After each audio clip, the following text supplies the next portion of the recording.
Olá, estudantes da terceira série. Nesse vídeo vamos falar sobre evidências evolutivas.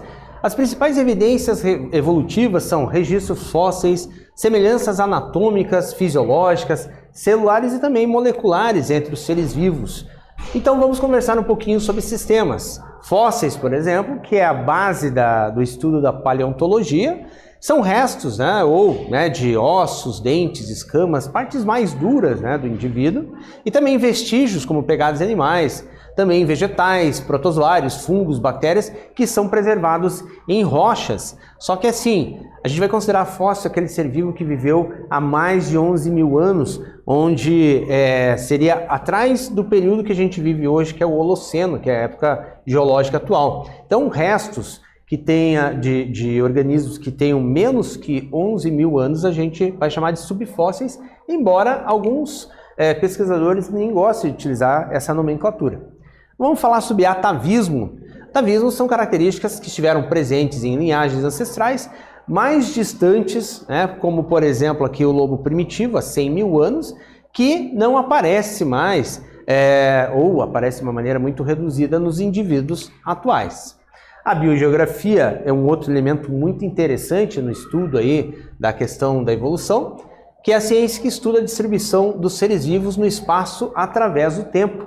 Essa semelhança entre animais indica um ancestral comum, e também a distribuição geográfica dessas espécies também muitas vezes tem relação com os mecanismos das placas tectônicas, da separação e tudo mais.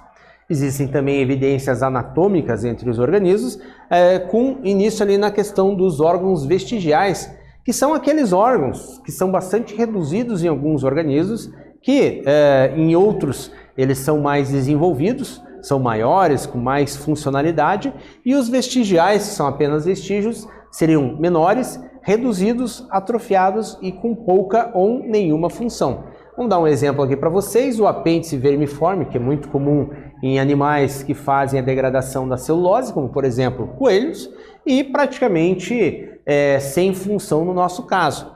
E também a membrana nictitante, que faz a proteção do globo ocular em seres humanos, e que na nossa espécie é vestigial. E espécies de répteis, por exemplo, ele é bem desenvolvido e funcional. Quando a gente fala também na parte de embriologia e compara as formas iniciais do desenvolvimento embrionário de algumas espécies, a gente vê também que provavelmente eles descendem de um mesmo ancestral comum. Então, por exemplo, peixe, anfíbio, réptil, ave e humanos, no primeiro estágio de desenvolvimento embrionário você não consegue diferenciá-los. Vai diferenciar sim depois de um certo tempo, mas tudo isso pode indicar o quê? A presença de um ancestral comum que foi gerando essa variabilidade devido a mutações e tudo mais.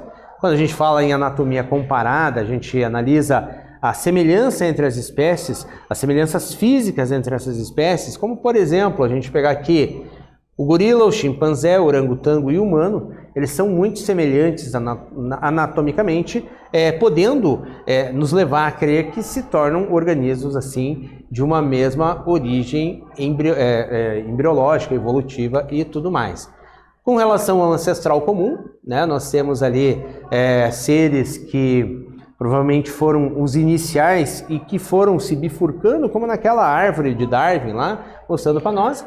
E também aqui um exemplo, mas as evidências bioquímicas e moleculares assim são bastante evidentes, mais complexas para serem estudados, que são vistas principalmente quando se analisa a nível de DNA da espécie ou a nível ali da formação das proteínas. Então são evidências que a gente vai chamar de moleculares, bioquímicas, que pela própria semelhança entre as sequências de nucleotídeos e tudo mais, demonstram ali uma questão de proximidade. Ok? Espero que vocês tenham gostado e até breve!